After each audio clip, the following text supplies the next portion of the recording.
Fantasy Network live stream. Tonight it's a special Beat Michael Govier online championship, $150,000 grand prize on the line. It's me, it's Darik, it's Michael. You can see all three of us here. We're ready to go.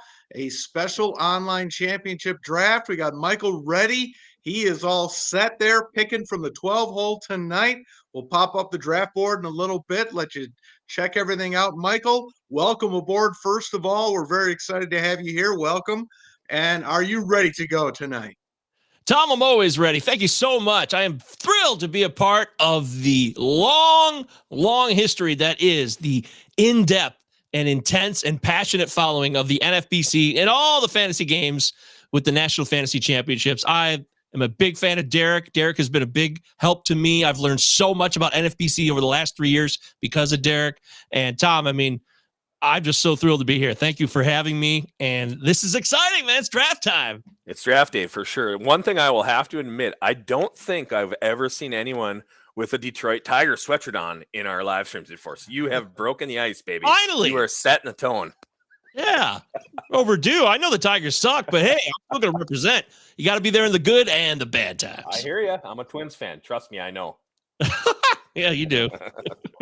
Yeah, I'm a Packers fan before Favre arrived, so trust me, I get it. Oh, you've owned us. It was a bleak history. It was a bleak history. I get it.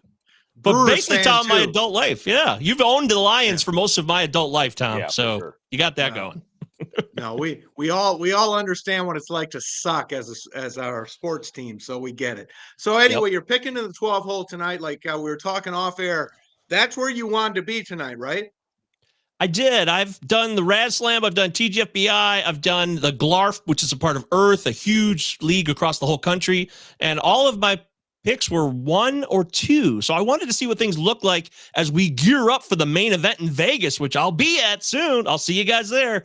I want to see if this is, I want to see if this is where I should be or not. So I just wanted to see the draft from a different angle. You mentioned Rad Slam. You and I are in the same Rad Slam league. You're picking from the 2 hole. I'm picking from a little bit farther down. We're a little bit slower than most of the leagues. I wish our pace would pick up a little bit, but we'll get there. It's been fun. It's been a good draft. So we just started here. We had Aaron Judge go number 1. We've seen that a couple times, but we haven't seen it a lot. So that's a surprising. To me, it's a little bit surprising, but not over the top. But we haven't seen that much. I think once or twice in the last month or so. It's surprising to me. I have not. I would take him in certain situations, and I did actually take him in Rad Slam because that's a points league, and I thought, it's different situation. But 100%, in Roto, I'm not so sure I would do this. I don't like to be in the moment where a guy had his career year. He's a really, really good player. I'm not saying even if he has 80% of what he had last year, that would be phenomenal. I'm just a little skeptical of doing that. Number 1, I might have gone somewhere else. Yep, me too. I wouldn't have taken him there. Again, you're probably not going to lose your league taking Aaron Judge at 1 versus 4 or 5 or 6. You're probably not going to lose it. But other directions I could have gone. But it's to each their own at that point. He's obviously not coming back. So if you wanted Aaron Judge and you ended up with the number 1 pick, you got to take him. That's it. I gotta try to reach out to a missing owner. So you guys all right, we'll carry it. So we've seen Judge, Ramirez, Acuna Jr. We're going to see a couple more guys, probably the next 3 come off, and it's pretty much the same 3. No big surprises. Again, it's just personal preference at this point of what you're taking. Now, you, Mike, we just said you wanted to be at the back half, maybe because in some of the other leagues you were up front. In this RotoWire, where it's a 12-team league, where you're not only playing for a solid league prize of $1,500 first place prize, but you're playing for $150,000. I mean, someone is going to win $150,000. Does that change your outlook? Not your outlook so much, but your strategy versus maybe what you would have done probably from what you would have done in the Rad Slam, because it's completely different point space. But let's say I know you're part of the TGFBI as well. Does that change? Again, that's a beautiful, fun, awesome industry league, but we're not playing for anything there other than pride, right? So it's a little bit different than $150,000. One a 15-team league, this a 12-team league. So just give us your quick thoughts on that. I absolutely like to play 2 to 3 OCs if I can, depending on how much scratch I can put together each year. I'm not Huge volume drafter yet. I haven't built up a massive bankroll. Wow. Spencer Strider goes 8th overall. That's holy criminy. That just kind of threw that. Yeah, that threw us all for a little spin. Was that an auto pick? Hopefully that wasn't an auto pick. No, I don't think it was so. not. Jesus. Okay. Wow. Oh my God. I am I'll be on the clock in a second here, and I'm kind of shocked. We'll see what happens here. Let me and Tom pick. You get ready for your pick. Let me just say we'll let you get ready for your pick as we decompress that one. Let me talk about that pick, actually. I know who the owner is. I'm not going to say his name, but he is an owner that's been around for a while, but he does always have a unique drafting strategy. So I don't know what kind of draft strategy puts Spencer Strider at 8, to be honest with you, because I'm not doing that. But I will say that this guy does have some of the most unique drafts I have ever seen year over year over year over year, if that helps. Well, I also will say, I was prepared to talk about the guy who went ahead of him because he's rising aggressively up, and that's Mookie Betts. And we'll let you make your pick here, Michael. I can't believe this. There's no question Mookie's rising because everybody's anticipating that he's going to qualify at second base at some time, at some point. That's right. That's what the pick is now, because he was on a 12 team. He was, right at the end of the first round, or even, pick 13, 14 for a while in these OCs. And now, now we're seeing him move up to, I saw him at 5 last night. He went 5 last night. Yeah. Right. Yeah. So I can't believe it. I'm taking Shohei Ohtani right here. If I can get him at 12, I'm thrilled. So I'm doing it. Maybe these guys know something I don't. I pay attention. I do this for a living. I'm really surprised that he made it all the way to 12. I don't believe he's gone down to 12 at any point. You may have just got the min pick on him. Well, max or min, depending on how you say it. The lowest he's gone, depending on how you look at it. But it's gotta be close, right? Gone, I don't think I've seen him ever fall outside the first round. And again, to me, he's in a best ball, he's slam dunk, no question, number 1 pick, easy. Like in the Raz Slam or a cut line or anything, just because he can be a top 5 pitcher or top 5 hitter any given week of the season. No one else can provide that, and you have to make that choice. However, it provides you a lot of leeway in building your roster, especially when you're picking from the 12. So we'll see your next pick on the 13, and you go. There it is, Juan Soto. Yep. I don't have any Soto shares until right now, so there you go. I feel like want to get a little diversification, but he's an incredible player that I'm not worried about what happened last year. It's a killer lineup, and the calf stuff right now. Sometimes these spring training injuries are for real. Sometimes they get blown out of proportion, and I'm going to bet on the fact that the calf is not major. But a calf, if it's serious and I'm wrong, this could really burn me because those things can linger if it's serious. Yeah, if you're Josh Donaldson, it seems to linger longer than anyone else. But Mike Trout too. He lost 3 months of the season a couple years ago. But no, I like it. It's solid. And so now you literally have 2 fantastic hitters, or in any given week you have a fantastic hitter and a fantastic starter. It's up to you to make the right choices, which you never know. I mean, that's the one thing I feel about Ohtani in these leagues is like, I don't know if I trust myself to pick the right times when he's pitched. And I hear people say like, all right, of course, if he's pitching, if he's actually going to get a 2 weeks, 2 start week, of course you're going to throw him. But other weeks, when are you using him as a pitcher versus when are you using him as a hitter? I get it on short weeks, like maybe week 1 pitching against Oakland, probably going to use him as a starter. But I don't know. Some people see it as a burden. I mean, it can be. To me, I'm probably one of the guys that would make the decisions wrong every week. I mean, I think most people are going to use him as a hitter most of the time, knowing that if you need him as a starting pitcher. And there were plenty. Actually, I'll be honest with you. Some of our best players last year down the stretch started using him as a starting pitcher a lot because he was throwing so well, and they had enough hitting. If you feel like you have enough hitting built up at some point, and you can throw somebody else in the spot. Now, he's only utility only. You can use any hitter, right, as a utility throughout the year. But there were some very good players that were throwing him as a starter a lot of time in the second half last year because they had built up enough equity in hitting, or they just didn't have enough starting pitching to not throw him. So again, it could be a tough decision, but sometimes the decisions are made for you, and he'll be a amazing luxury. I love it. Yeah, I'm happy. No, I think it's a great 1-2 start there for you. I agree. I mean, Juan Soto coming off a disappointing year, certainly by his standards, but in a stacked lineup, young enough to bounce back. I think that's a great 1-2 turn there. The thing we've talked about, the first round is absolutely loaded, and if it is. you do get a curveball thrown at you like Strider there in the first and Mookie jumping up, you're going to get somebody at the end of round 1 in a 12-teamer, even in the main event. It's so deep this year. Sitting at the end of round 1, you're going to be feeling really good about what you end up with. And that's what I learned here. This is what I wanted to see what would happen by having the 12th pick, if my KDS being at the back end. And this might be unusual. I don't know. I know some of the people in this league, there's some real legit players. So maybe it's an extreme example of some real sharp players, or maybe it's just a fluke, but I'm going to absorb this and consider it as I think about the KDS getting closer and closer to main event KDS. Absolutely, and I always love to point out fun comments from our people in the chat. Patrick Ryan, asks, "Is Strider going to gain second eligibility this year?" He is not. I don't think so. But he is not. Barring a shocking turn of events in Atlanta, no, he is not. And at which point he wouldn't actually be allowed. You wouldn't be allowed to play in there because Shohei Ohtani is the only guy we're going to allow to be both eligible this year.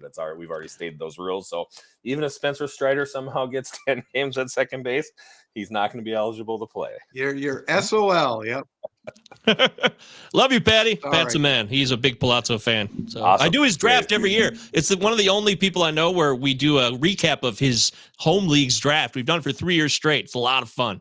Awesome. So thanks for coming in. That's awesome that he's here making comments like that. Keep the comments coming. If you're checking things out, we'll post them up here.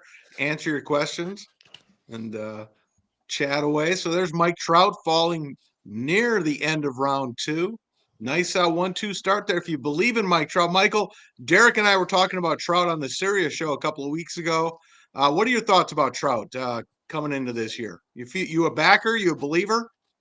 I took him last year. Me and Eric Cross, the prospects guru, Mr. Eric Cross, we did the tag team league that is run by Matty Davis, and we won it last year. And Mike Trout was one of our key draft picks. We believed, even though he had injury issues where the back – is the back that bad? Is it over? Is his career threatened? I mean, remember that stuff last year? It got pretty out of control, but he still hit 40 bombs, and that's what mattered most. So even taking him and Acuna, who was discounted coming off the ACL injury, were 2 big benefits for us. And I think as long as Mike Trout could pick up a bat and get in the lineup, I want to be a part of that. I want to be in business with Mike Trout this year, Tom, and there's no doubt about it. Of course, it'll depend on where you can get him, but that's a great spot to get him at pick 21. Yeah.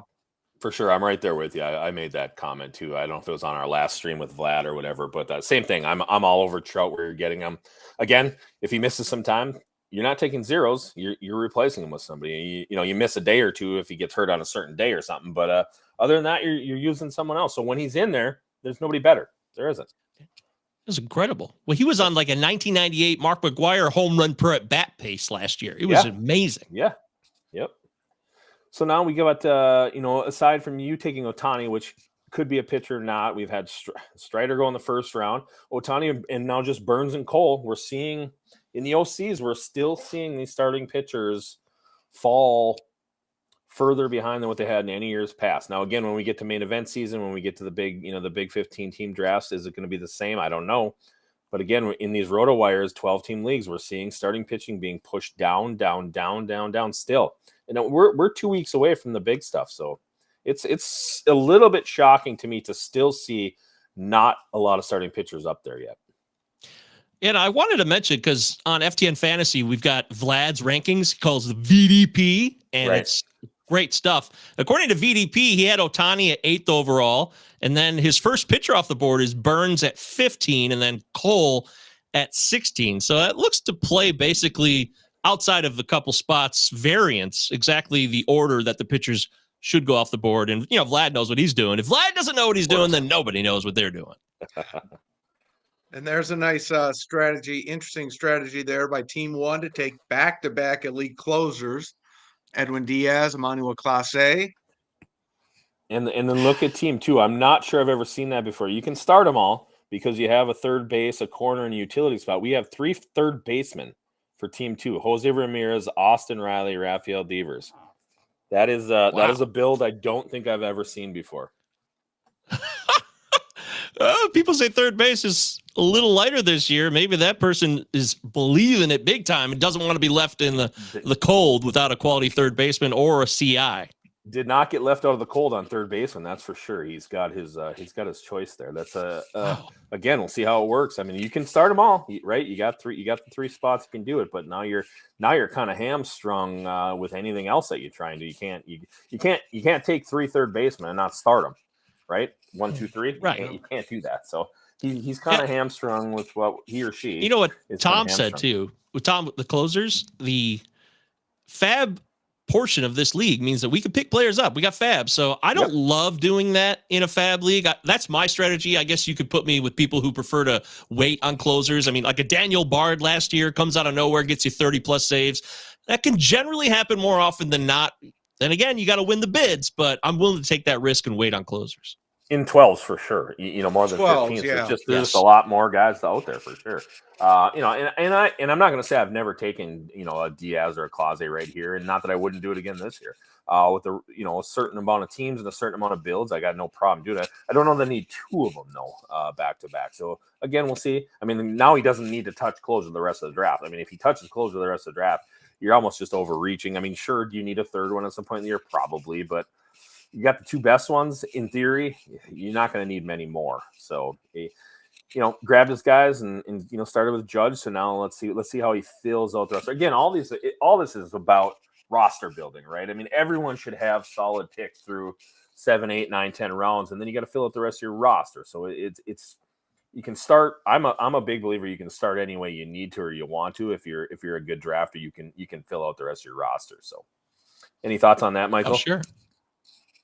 Yeah, there's no doubt about it. I think you have to have an understanding. If this is your very first draft of the year, for some reason, somebody tonight in this OC, it's their debut, then they might not have a feel for how they could build their roster properly. I really think you need a couple reps. I mean, do a DC, do a couple of drafts that get you not just aware of where people are taking certain players, but which positions really have the depth that you can wait on, like second base versus third base. There's a variance in depth. And I think if you know that after a few drafts, you're much more prepared to build your roster accordingly. I really think that's super important. Oh, for sure. There's no substitute for having drafts under your belt. I mean, if you're fortunate to do enough, and we have some guys that do 10, 12, 18, OCs by the time they're done. So if you're fortunate enough to do that, these guys know what they're doing by the end because they've done it enough. Where you're getting, and I watch all these. So I am there. I'm seeing it. I'm not actually drafting them, but I'm watching. Always lurking. Always lurking, right? So so I can always see when guys, I mean, it gets to a point in baseball and football where I know certain drafters are taking a certain guy at a certain point. I can it's like predicting the future. I can just say, yep, and this, I know what he's doing here. He waited long enough. Here comes Nico Horn or something like that. I can see these guys do it all the time. So just a perk of, one of the perks of watching all these. So again, exactly what you're saying, but I don't believe there is a substitute for doing enough drafts. However you do them, even if you're doing our NFBC 50s, which are 12-team leagues, I think it helps. It's not the same animal because you're not playing technically for $150,000 overall, but I do think it helps you just take a picture of the player pool and what you might need to do on these RotoWires. Now, that being said, some of these RotoWires just go off the charts right away, and they're not like any other ones, especially the late ones. It seems like the 11:30 ones. Now, we did this one at 9:30 Eastern, so not an offset time because we usually do 8 or 10, but so this is a special time. But some of these 11:30 ones, yeah. Oh, you did. Okay, you were taking Woody there. I was hoping to get Woodruff there. He goes at 35. I would have loved to have gotten him at 36, but it didn't happen. So that's what you got. 2 picks. You can make up for it here. There's plenty of players left. And actually, we just right before that was JT Realmuto at 34. Probably the latest I've seen him go in a while. He's kind of been going right end of second round, early third round in these OCs, almost continuously in second round in all of our 15 team leagues right now. So a little bit late on the first catcher, but again, each OC is its own animal. That's a good point about, you want to get some of that prep work in, but as soon as you start diving in to get some prep work, the draft you get into turns out to be bonkers. And it's like all that prep work you think you're getting in, Spencer Strider goes 8th overall, and it's like, well, that just threw everything out the board now, You right? just call it a Mike Tyson draft, right? Everyone has a plan until they get punched in the face, and then you got to be able to adjust. So. Yep. I'm going to take a short stop here that I have not taken yet. So there it is. That's my back-to-back on the turn. Lindor. Yeah. All right. So you were looking at Woodruff there. So you did want to get your first starting pitcher at this point, taking Alcantara, obviously a really good one, but that was the plan at this point. Yes, sir. I absolutely want to get one of those two, and I'll settle for Sandy, who is he's my favorite player I can think of. It not just because he's a Cy Young winner in the NL, but because he is so unique in the game. I love it. I love that there's a guy. I mean, Tom, we go back old school guys who could pitch 300 innings. He's not going to do that, but the guys who can go deep, deep, deep every night. I love that about him. And if I can get the fantasy assets that he brings with it to boot, that's a big bonus. Here's the crazy thing, Michael. Greg and I were talking about this on our series show last night. For, I don't know, the first 4 months or so of the drafting season, he was locked in as a number 3 starting pitcher. I mean, locked in. Burns, Cole, Alcantara. You could just bank him in there. And now look, right? I mean, obviously Strider changes all this, but you get Burns, Cole, DeGrom, Christian Javier jumps in there, and then Woodruff, and you're getting Alcantara. I mean, that you got to feel pretty good about this, where you're getting him. The guy who, like I said, for 4 months of the drafting season was locked in as SP3, and you're getting him right there at the 3-4 turn. Makes me wonder, again, these guys know what they're doing, but I feel very good about it, Tom, and especially when you put it in those terms that, yes, this was a guy, he is the reigning Cy Young winner. We know what we get with him. Barring injury, maybe the Ks are an issue, and that's okay. I can try to make up with some more strikeout-heavy pitchers later on, and that's part of building the roster and thinking about the construction of your overall framework. So I'm thrilled about it. I'm thrilled to have Ohtani, Soto, Alcantara, Lindor as my first 4. I feel very comfortable, and this draft is playing out just fine for me so far, Tom. Yeah, I got no qualms about it all. Again, Alcantara could technically be your SP2 at this point, right? I mean, you could be using Shohei Ohtani as your SP1. Right. Again, any given week could easily be a top 5 pitcher. He's got that kind of stuff. So it's fine. Frankie Lindor too is actually a little bit lower than I think he should be. I mean, 37's not a lot different than maybe 32 or 33, but I think a lot of people are he's just not exciting anybody this year. Like last year was exciting, right? Matt's new team. It felt like he was more exciting. We saw him. He had a fine year. He didn't kill anybody last year, but he's just not one of those guys that has any helium right now, or he's just kind of there, He's just kind of there. He's just go back to VDP. Yeah, on Vlad's rankings, FTNFantasy.com, guys. Great stuff. I worked there. Trust me. I wouldn't shill for it unless I knew how sweet it was by being on the inside. Right? But Frankie Lindor's 28, Darik. That's where Vlad has him. So I'm getting value according to VDP, which is always great. And then you look at Strider, by the way. He had Strider at 26, and he went 8th overall in this OC, which is wild. But otherwise, not too many other crazy variables or absurd ranges of outcomes that have gone too wild. That he even has Alcantara at 34. So to me, I got him right where I should have, according to Vlad. And again, if I could be in step with my main man Vlad, then I feel pretty good. Vlad was on last week with us, and I remember he did take Lindor in the 3rd round. I can't remember if he was 10th or 11th or 9th or something. So you got him a couple picks after Vlad did. So there you go. Again, I had no shares of him, so I really wanted. The Mets lineups. It's stupid. It's stupid awesome. The Mets are going to score a lot of runs, and Lindor is going to be a part of that. He can have his career year this year. He really is in the prime. He's in a lineup with his talent, and everything is coalescing together right now where Frankie Lindor could be at the apex of his career, and hopefully that happens because I would love to cash in on that. Great player in his 2nd year with his new team, right? Sometimes the first year takes a little time, just new surroundings, new field, everything else. Probably a little. Well, there goes Rodon, by the way. Yeah, 47th. I thought that. Wow, I was wondering how far he would drop with the news today that he was going to go on the IL. So. Apparently not too far. I mean that's a little bit below where he's been going, but you got. It's not a big discount. You're right. No, not a big one at all. Yeah. Nervous. I'd rather you deal with it. Someone else deal with them. Team one's got a strategy, that's for sure. Yeah. I mean, if his goal is to win the entire save, if he wants 2,400 points in the overall standings for saves in the RotoWire Online Championship, he's on his way. You have Diaz, Clase, and Williams. I'm sorry, that's overkill at this point. You're just you're locking yourself. I mean, hey. how do you not start those guys in any given week when you're taking them second, third, and fifth overall?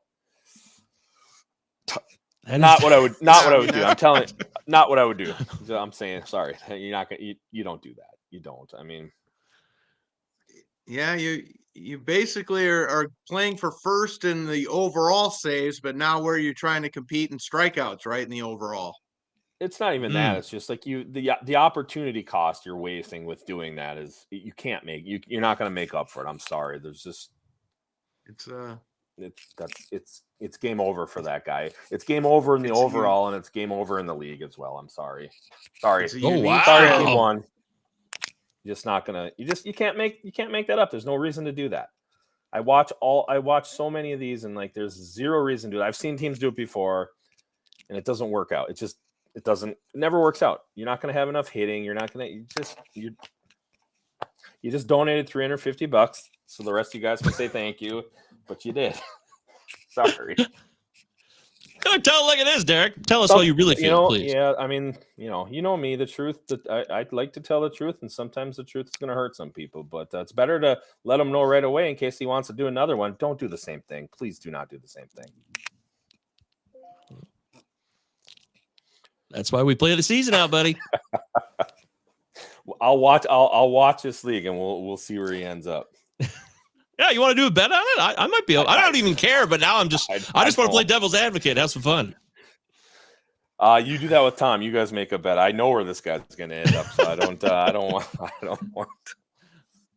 Bless him. It's good. We'll see what he does. Well, he's got. You know what? He's got 25 more picks to make it up. So maybe he makes me eat crow.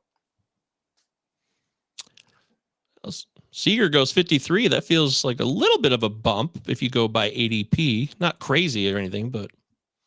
He's one of the guys that'll go in I mean, he goes in the fourth round plenty too. I've seen him move up. So he's one of those guys. If you like the guy, if you like a guy, you take him sometimes in the fourth. But again, yeah, he does fall to the fifth. Sometimes early in the year he was going sixth round, but he's one of the guys that are creeping. Not Corbin Carroll creeping or guys like that. But he's one of the guys I would say that's got a little bit of movement lately on the upswing.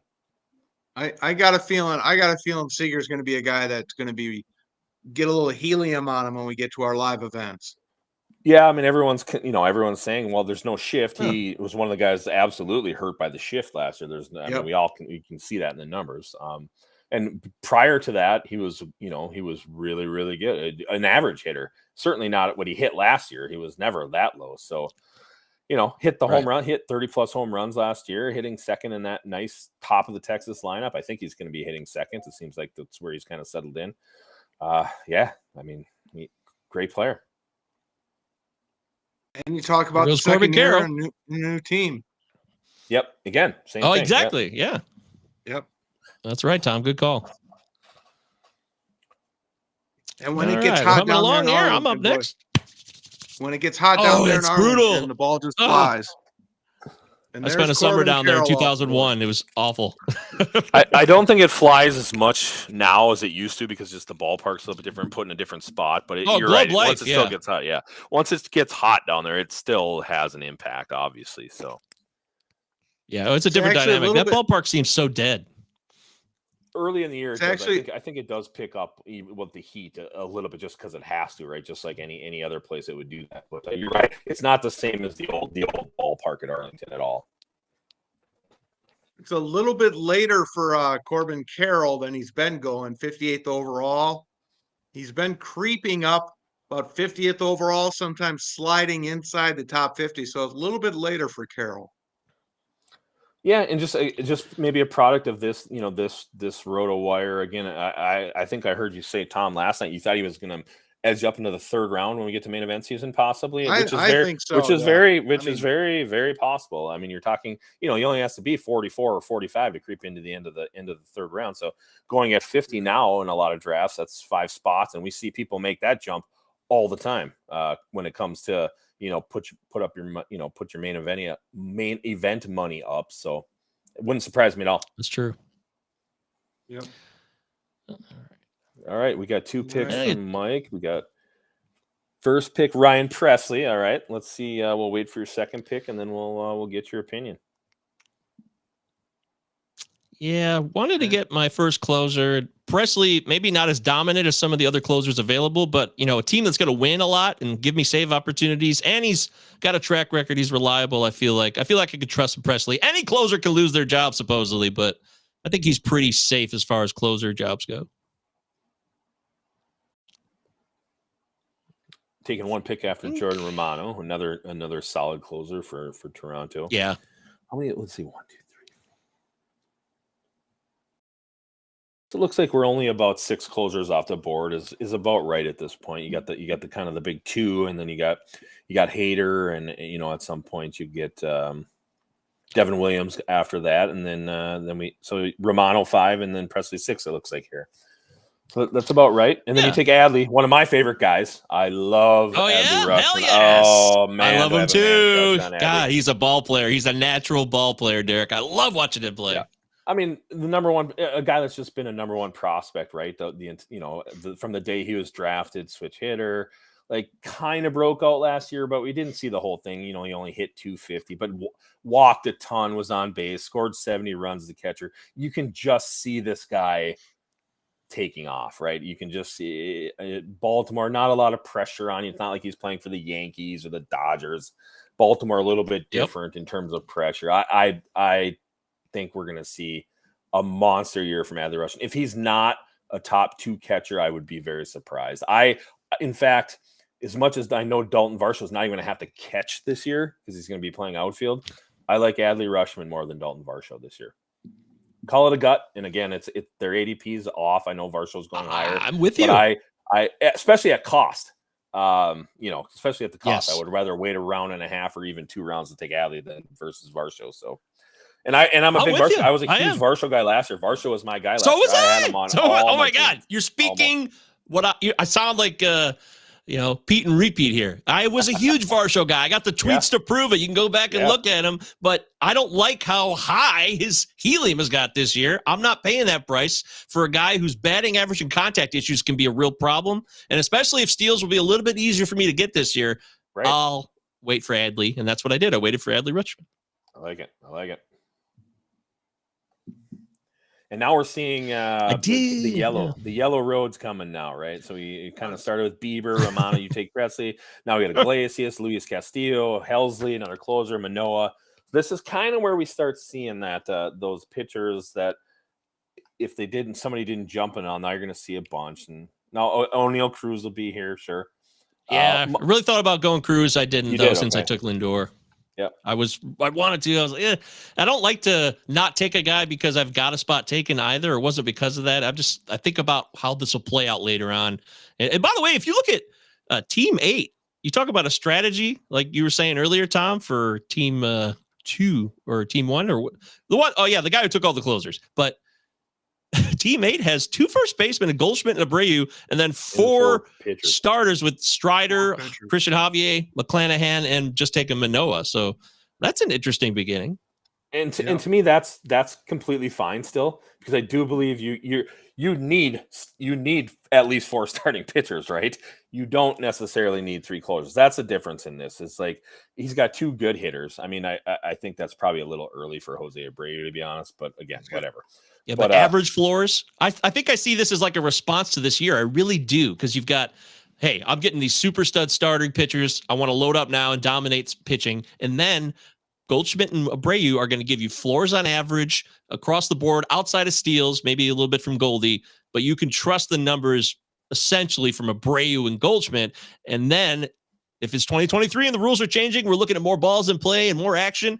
If this guy is buying the narrative that there's going to be more steals available across all of fantasy, then he's going to wait, because there's really no steals in his first 6 picks.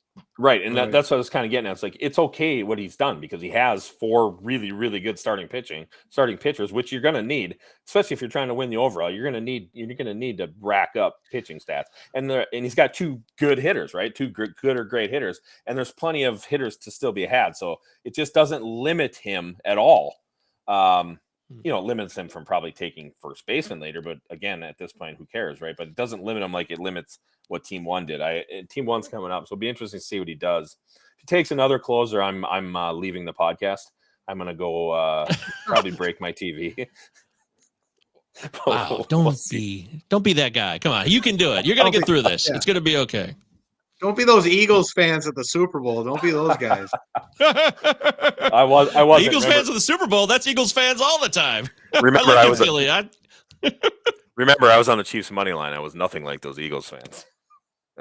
Oh man, I sweated that one out too. What a sweet victory it was. That was good. There you go, Michael. You got to feel pretty good getting included in here with the comment. 11, 12, and 5 right. looking like contenders. There you go. Okay. Thank you, Chad. That is very kind of you, my friend. Hopefully you know what you're doing, Chad. Are you a smart guy? Are you a good player? Yeah. Hopefully Chad's not like 5 deep into a 6-pack right now. So we should all be so lucky. It's Thursday night. No offense, Chad. If you are 5 deep into a 6-pack, that's totally fine too. That's Thursday. Thirsty Thursdays. He's okay. All right, Team 1 at least makes me feel better. Takes a hitter, Andres Jimenez. So whether you feel he should be taken there or not, I don't have a problem with that pick at all. They're what he did last year. Could he 2 hitters and Eloy? Okay, I mean at least we didn't go closer. Andres Jimenez is a guy that I'm really struggling with because last year I had him on, I think 85% of my teams at NFBC. I was all in on Jimenez last year because of what he could do, and then he ended up doing it. But he was ADP last year was around 240. Yeah. Now he's in easily the top 100. I don't know what to do with Jimenez, guys. I wonder what you guys think. I'm not saying he's going to fall back too far, but I'm a little nervous about going there. I'm not paying the price this year. I like the guy, but again, I think you just hit it on the head last year. His ADP was where we know what he can do. I don't know if he can do again what he did last year, to be honest with you. I know the whole baseball HQ mantra is once a guy, shows a skill set, he has a skill set, can he do it again? But I'm not sure the power necessarily repeats. I don't know that it necessarily has to. I think he hit 18 home runs last year. So if he hits 13, is it such a huge difference? Probably not if you have the right team build, but I just not paying the price of, ADP 70s or 80s. I think there's just so many more guys that you can do here. And again, all about roster build on a certain team. I get it, but I think there's just a lot more options like that you can do. Even like a Sal Perez, even if I had a Real Muto or a Rutschman at this point, I would still consider Sal Perez before I would take Andre Jimenez at this point. Just again, me being me, the way I build. But again, I'm not going to fault a guy for taking him there. Like it is what it is, and you're building your roster and see if he's your guy, and he's on the wheel, right? So is he going to come back in 24 picks? You don't know. So if you need and want that guy, and that's a guy that you want on your roster, you got to take him.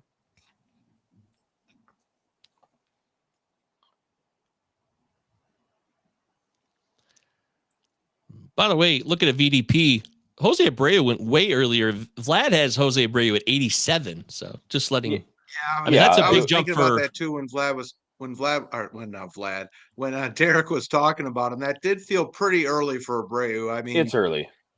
The power really dropped off for him last year. I mean, it's a good lineup for him, and real good lineup for him in Houston, but.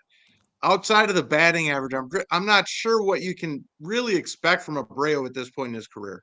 He's going to hit for a solid average, probably close to 300. He's going to hit his 15 home runs. Hopefully he hits more. He's going to knock in runs because there's going to be guys on base in front of him. So is it 85? Is it 95? Is it 105? How many games does he play? So again, it's not a horrible pick. You're not going to lose because you took him there. I just think it's a little early. I mean, he could probably waited till this pick coming up, and he probably still would have been there. He would have been there. It's not even his ADP. So again, to each their own. Build your roster the way it already is. Get your guy season, right? We're less than 3 weeks away from opening day. So if you can need a guy on your roster, get him. That's my thing. But there again, I just want to take him there. That's all. Yeah. And I'm not the Bible for sure. I make as many mistakes as anyone else does. I'll admit that for sure. So get your guys. Get your guys. Get your guys. Speaking of that, you got a couple of picks coming up. Are you do you have anybody in mind yet? Any positions in mind? Or are you just gonna see who falls at this point? I have a couple of thoughts. I have a couple of leads I'm looking at right here. I have a guy I want to scream to tell you to take, but I don't even have to because you already know who it is. Oh, do I? I think you do. If you follow me, you know who it is. You follow me on Twitter, you've seen the GIF a million times. Oh, well, I'm on Twitter and I follow you as a human being, but really, if you're not posting Varsity Blues GIFs, I don't know. I'm not paying attention. Well, I do those, but this is probably as many as those. So, but we'll see. You make your own picks. I don't want to influence you at all. I like your team so far. Get out of my head. Get out of my head. I'm out of your head, buddy. I'm out of your head. Well, there goes Bregman. Yeah, third base. That guy who took 3 third basemen and now Bregman's gone. Third base is getting dicey already. Maybe that was his plan all along. He was shooting. He's in my head. Yeah.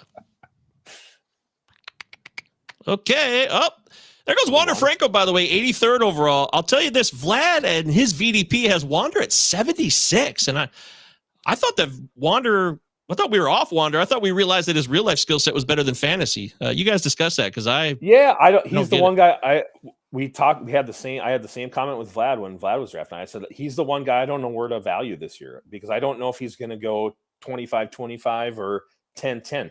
The average is probably going to be close to 300, and he's going to play. He's not going to platoon. In fact, I don't think a lot of the actual Rays are actually going to platoon this year. If you look at, I know roster resource isn't the be all end all, but they don't even have a platoon for the Blue Jays this year. Or excuse me, the Rays this year. They don't have anyone actually platooning like they do on it. You look at any other roster, he's got the righties versus lefties. He didn't have anybody on Tampa doing that. So obviously, but Wander Franco's not going to platoon. So for me, he's one of the hardest guys to value for sure. And you take Vinny P. There we go, and that's right around kind of where he's going. You didn't really push him, maybe a few picks, but again, it doesn't matter at this point. First baseman, you needed one.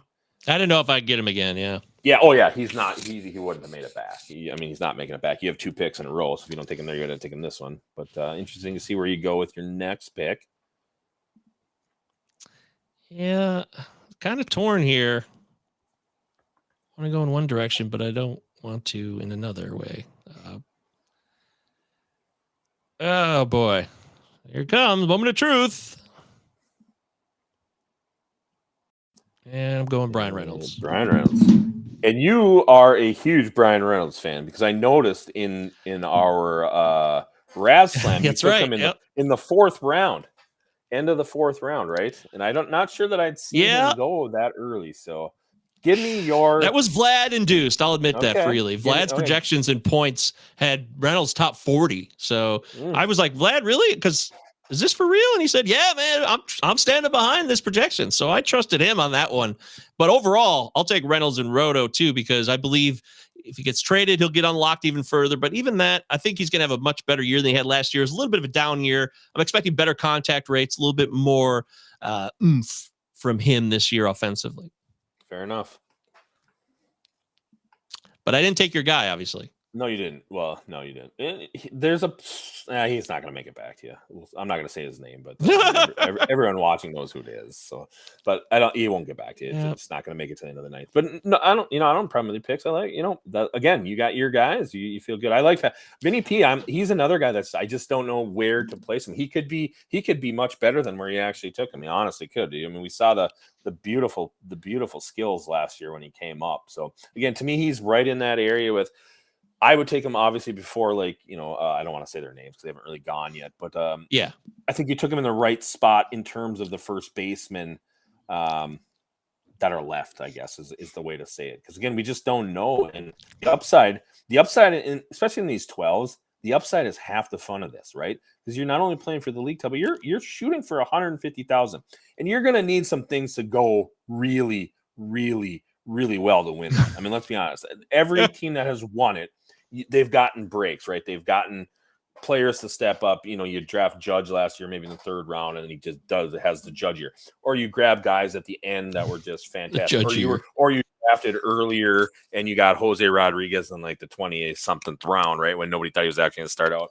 That's the things you need to win these overalls. So again, reaching a round or even a couple spots on a guy that you think that is really good, and maybe we just didn't even. Obviously, we haven't seen the best of NEP yet. We only saw him for 200 at bats or whatever it was. Yeah, love it. Hey, just want to let folks know that we got 4 spots left for our next RotoWire Online Championship draft. That actually will start 15 minutes after it sells out. So if you're watching a draft right now, watching this one, you love what you're seeing, you want to get into a RotoWire draft, get in, sign up at playnfbc.com. You can get into a draft right now. It's going to sell out, like I said, 15 minutes after, or I should say it'll start 15 minutes after it sells out. We got 4 spots left for that draft that starts right soon as it sells out. So get in there, playnfbc.com. Originally a 10 p.m. Eastern draft, so we're 15 minutes past that. But you're right, we can delay these beautifully because of our software allows us to do it. They they sell out, and it'll just run at that fact. Here's what you do: you set your KDS at 12, and just emulate what Michael Govier has done. You set yourself on a path. There you go. Guaranteed money. Guaranteed money. And then the two of you tie for first place in the overall this year. I would take it. I sent both of you a big check. I'd split it. Yeah, I'd split it. Tom, that sounds good to me, man. All right, there you go. So this isn't best ball, right? So it would actually come down to people setting your lineups. There's no chance you set the same lineups for 27. Right? You never know. There won't be an actual tie. It would make for an amazing story. I'm not gonna lie. Don't ruin the story, Derek. Come on. I'm sorry. And there's my guy, just Michael, in case you didn't know. There, Byron Buxton. Yeah, I just think. I mean, again, it's all there's one question: how many games is he going to play? If he plays 135, 140, he's going 5 rounds too low. Is he going to play that? He hasn't done it, so it's hard to say that he's going to do it. Eventually, we're going to get that year. We're going to get that year where it all comes together. He stays healthy enough and puts up very close to MVP type caliber season. He's that good. He's that good defensively. He's that good offensively. At this point, if it all comes together, sky's the limit. As a Twins fan, you're hoping for nothing more. But again, I get the entire downside of the whole thing. He could play 30 games, right? So I get it. Yeah. Ugh. Well, look, you think about all the talk about Buxton and what else could be said. You said it all. Everyone else has said it a billion times. Yep. Let's just see what happens this year. Let's just see how it plays out. But, Buxton with Vlad, Buxton is not even in his top 100 according to VDP. I don't see his name. I don't know if that would upset you or not, Derek. No, Vlad and I agree. Vlad and I have agreed to disagree on Buxton for a couple years now, so it's all good. Okay, good. Well, that's good. You can agree to disagree. I love to see that type of harmony in today's world. Absolutely. Refreshing. Right? Absolutely. There goes Glass now, 98, even though he's on the shelf right now. I'm probably Glasnow fan number 1 too, just like I am Buxton fan number 1. That's a little early for me based on what's happened. Now I have him in a bunch of leagues that we did the Tom Darik auction back in was that mid-February, Tom? I think where I paid about a couple weeks ago. Yeah, it was mid-February. I paid $18 to get Glasnow in our auction. I was happy as a pig in crap at that point to get him for $18. I know he pitched all of 6 innings last year, but I thought he was going to come back, be fine. And again, I was never at $18. I'm not paying for 170 innings. I'm paying for 130. So I'm still okay with grabbing him because if this is the main setback, he can still get to 130 innings. But now you're saying, well, he already has a setback. What if he has another one? Whatever. I get it. Again, I will admit I'm probably one of the least risk-adverse drafters there is, just the way I play, the way I've always played. And I get burned a ton. I get it.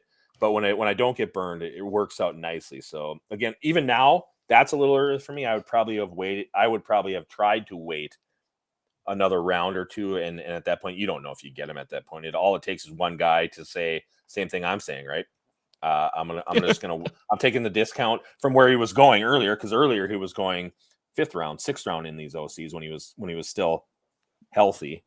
Again, it's I don't have a problem with it. Probably even a little earlier than I would do it. So it's risky, but hey, let's go. And he's, also it's got Rodon, and so maybe even a little bit more tougher to patch together a pitching staff at the beginning with that, but we'll see. I'm not thrilled how my last set of picks went. I'm a little disappointed in myself. I admit it, guys. I'll tell you if I make a mistake. I'm drafting in real time. I don't love what I did on the last 2 picks. I'm hoping to redeem my own self here on these next 2 picks because sometimes it just doesn't feel right. You have your lineup set up. You have your list, your preset list, which are so easy to use, by the way, on the interface. I love the pre-draft ranking system. I have a ball just being able to slide up and down 100 picks to 80 picks to 20 picks, slotting guys around here and there. So just want to let you guys know the truth. I make mistakes. Well, that's good. That's good. We usually don't have people say that on our live, that they all of a sudden they don't like their last pick. So what has happened since you've picked Reynolds and Pasquantino, Vinny P, that you've seen that has made you not feel as good about picking them? It's great insight. It's awesome. I feel like Reynolds is a guy that I could have waited on first off, or maybe he wouldn't have come back. That's very fair. But more than that, there was guys similar profile and could have done other things for me in terms of how I'm seeing my entire roster and my statistical categories playing out right now. Yeah. It would have been a little. I could feel different about this in another 40 or 50 picks based on who I take and how it plays out. But right now, I'm not loving taking Reynolds. I feel better about taking Vinny because I had no shares. I wanted to at least get 1 share Pasquantino this season, and I got that. And there goes Jordan Walker at 104. Wow. He's going anywhere, and he could go as high as in the 70s. It wouldn't surprise me anymore at this point. It's like this guy's just the one guy that it's just like if somebody wants. I'll be honest. I took him in this. What did I take him in the 7th or 8th round of Rad Slam? So 12-team league, same as this. I took him in the 7th or 8th round. I was just like, I didn't have a third base at the time, and I didn't like any of the other picks. I'm like, I'm just going to take this guy, especially in the best ball where it's like he's third base and he's going to eventually get outfield eligibility once he plays, because that's where he's going to play if he actually sticks with the Cardinals. And at this point, I don't see how he doesn't stick with the Cardinals. I don't know how you get rid of this guy at this point. I mean, really, he only has to be better than like Juan Yepes or Dylan Carlson at this point to stick and play. I mean, in theory, shouldn't be that hard for a guy with the pedigree that he has and the top prospect. So. But it doesn't surprise me where he goes anywhere. He could end up, honest to God, main event season, that guy could be going in the 4th round, and it would not shock me one bit at this point. Yeah. I mean, I don't know that we've seen, and Tom, you can echo my sentiments here, but I don't know if we've seen a guy rise like this in a short period of time in spring training like this, like a hitter just like, I mean, I get what Julio Rodriguez did last year, but we were all aware of Julio Rodriguez, and it was basically Julio's not going to start the year in the majors, and all of a sudden you got wind of it and he jumped way up. But I don't know that we've seen this with Walker. It's crazy. No, a guy just coming out of nowhere. I mean, Julio obviously had the pedigree. So Walker has a pedigree as well. It's just not maybe. Yeah, but I mean, we weren't expecting him to make the team, right?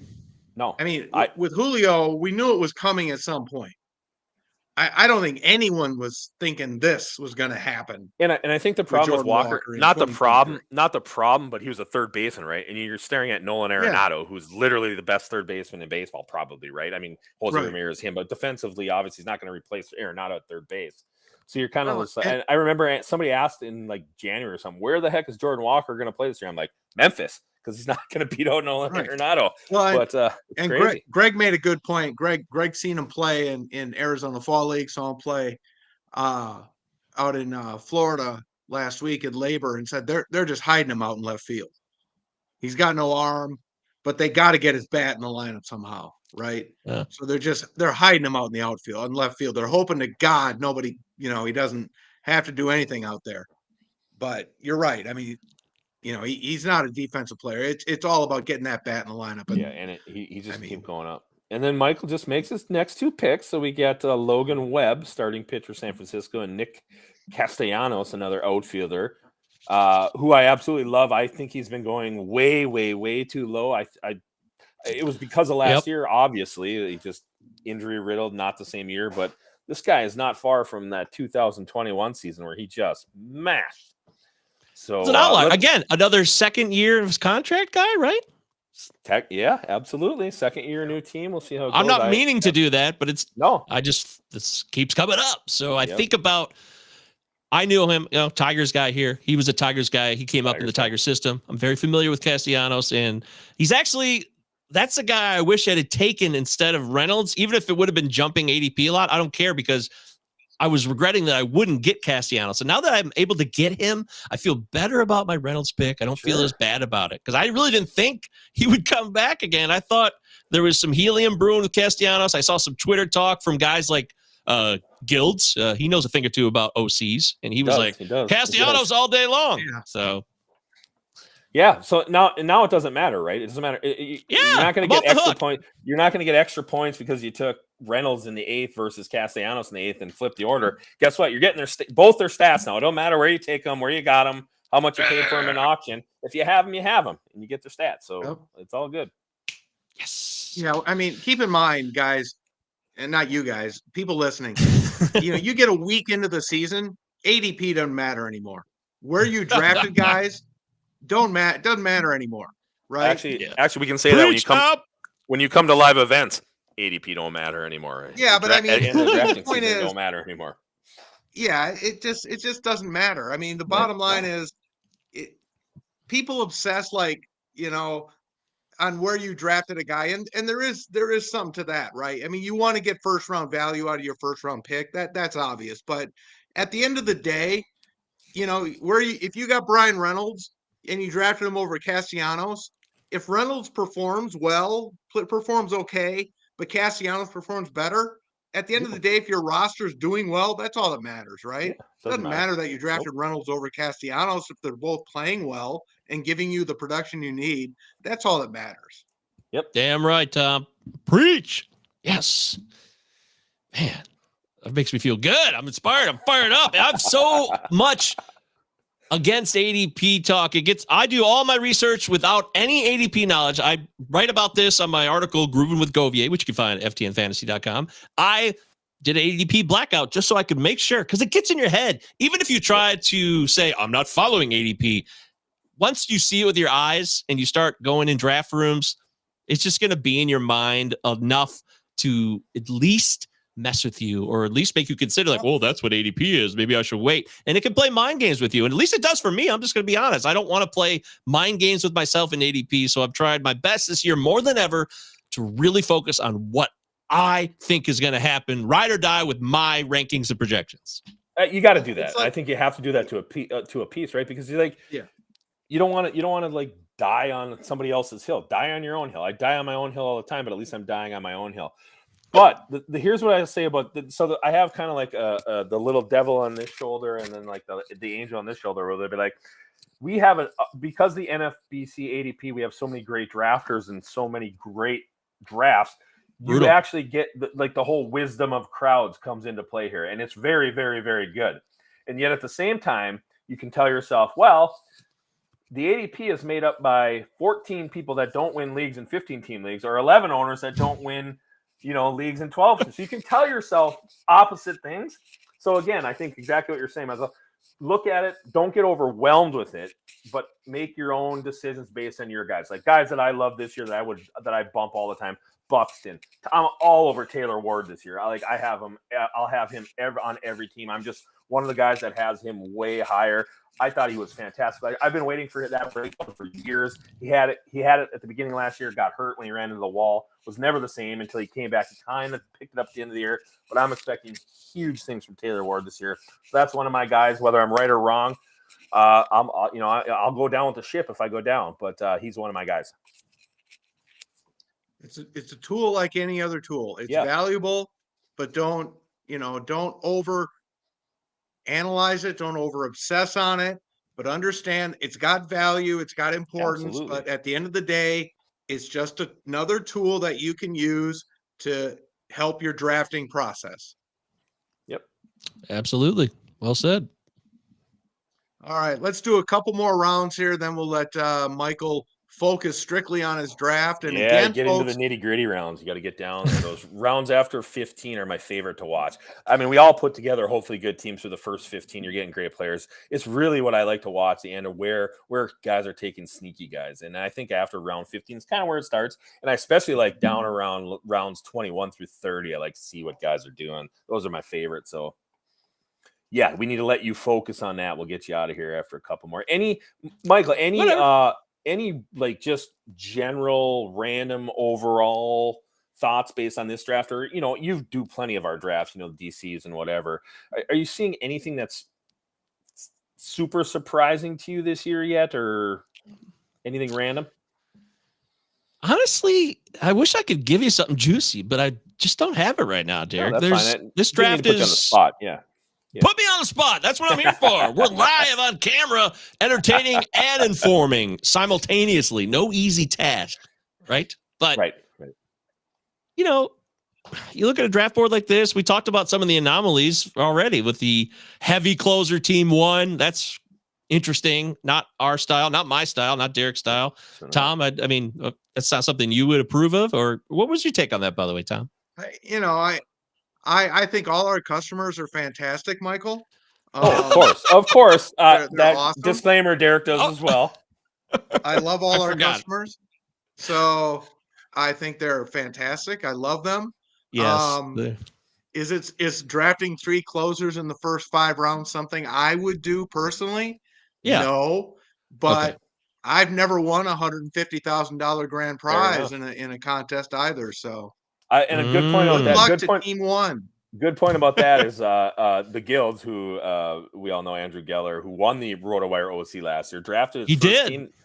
When he drafted his first team this year, I loved his first 3 picks, but then I told him the rest of your picks are meh, man. I don't like it. And I'm like, but who am I to argue with the guy who won the entire RotoWire online championship last year? It was a giggle. We giggled back and forth, and I think he's drafted some much better teams than the last couple that he's done. We have a good time with it. So it was all in good fun. But again, it's just like, you never know, right? You just never know. No. Absolutely. I love it when I post my draft boards and people on Twitter say, I don't know, I don't like it. And the more people say they don't like it, the better I actually feel about it. I'm not even kidding, because if everybody loves it, I feel like I'm doomed. I really do. There's things that we never predict every year. The Spencer Striders, the guys, the Taylor Wards, these guys come out of nowhere, and they're huge parts of our season. So absolutely. With that, I'm on the clock. Oh, man, I lost Tyler Stevenson went. That makes me sad. I was really hoping to get him here, but he just went a few picks ago. That does make me sad. Oh, boy. All right. Well, I'll have to rethink now. I guess I'll have to go with option B. I'm not saying this because I'm a homer, but I would have taken a shot on Freddie Peralta there if I was you, Michael. I mean, at that point in the draft, why not? It's funny you say that, because he was in the top 3 of my queue, and I don't have any shares of him yet. And I was thinking this was a good time to do it, and I thought it might happen, but it did not. Yeah. So I'll go with Nestor Cortez instead. All right. He's good to go. I'm not worried about the injury right now. It's preseason. He's gonna be fine. So if that's the case, he should be a top 100 pick, I think. As your SP3, so you got Alcantara and Logan Webb up in front of him, along with Presley as a closer. Well, it depends if Otani's pitching. He's my SP4. Oh, and Otani. Yep. There you go. Again, my bad. I got to play the mind games. I chose to play the mind games. It's not your burden. Then with that, I don't want to miss on it, so I'm going to do it now. And this is definitely jumping ADP, but I want Jonathan India as my starting second baseman. I'm huge on India this year, massive on India. He had a great season in 2021. Injuries slowed him down last year. He's going to be at the top of the order. It's the best ballpark to hit in the majors. Yes, that includes Coors. I'm saying it now. It's becoming the trend that Cincinnati's Great American Ballpark is the best offensive environment in baseball. And I want Jonathan India on my squad because he's going to have an excellent season. And that's why I waited on second base. I waited 134 picks to take a second baseman, or 133 picks. So. Right. And I got no problem with it. I love it. I love the analysis is spot on, right? We don't know this guy could go 20 easy, right? 100 runs, hit 270, 280. I don't know. I mean, who knows? He was a top 80 pick last year, and now he has some injury stuff. He bounces. This is what happens. my recall is strong. I have a good memory, and I always think about what happened last year with ADP and the draft. Not just ADP, but how people viewed them. It's more than where they go. ADP tells you what a lot of people think of a player, even if it's not 100% accurate. And that's why I like to see how ADP looks from year to year, because if one year we're down with a guy in the top 80 and then the next year he's top 170, was it because he sucks now? If he sucks and like he lost skills that he'll never get back, then that's a reason to dump it. But if it's only because of injury, I'm going back to the well. I want some of that. Yeah, absolutely. Yeah. Absolutely. All right, I think we'll wrap it up here, Michael. Is there anything you want to let folks know about on FTN that you're doing or the site's doing? Plug away, Michael. Here's your chance. Yep. What a privilege it is to have Tom tell me that I can plug something. This is a big moment for me. I've looked forward to doing these streams, being a part of the NFBC. It's a real pleasure. I finally got to go last year and be in person. I'll be back in Vegas in a couple of weeks here. I can't wait. 23rd. No snow, baby. No snow. That's right. Me and Leanne are flying in. We got our hotel all set. We're bunking with Justin Mason at the Mirage. All right. Nice. We're keeping it cheap, but we're going to be there. And I can't wait to do that. So keep an eye. I'll be posting videos and talking about that all weekend long. I got Tout Wars this weekend, or next weekend, sorry. Going to Tout Wars for New York City bound Magic on March 18th. And other than that, ftnfantasy.com. Check out my Grooving with Govier. It comes out every Wednesday. It's a great article to kind of catch up on what's going on in terms of a fantasy perspective in baseball. Like, hey, is a little bit about this player. I'll tell a story. I'll do some draft comparisons. We'll do some screenshots, give you some quick updates. It's a real nice piece. So I try to throw in a few laughs, make it a little bit fun, but also informative. And of course, FTN Fantasy is where all that happens. VDP, Vlad's rankings are stellar. I swear by them. Although me and him disagree on Jonathan India. That's okay. That's okay. But that's okay. I mean, Vlad doesn't know everything. He knows a lot, but I know something too. And that's why you go to FTN Fantasy. Check us out. A lot of good stuff going on there. And of course, I'm the host of the Palazzo Podcast, 2 L's, 2 Z's. New shows every week on YouTube and all preferred podcast platforms. And let's not forget about your Palazzo contest on the NFBC.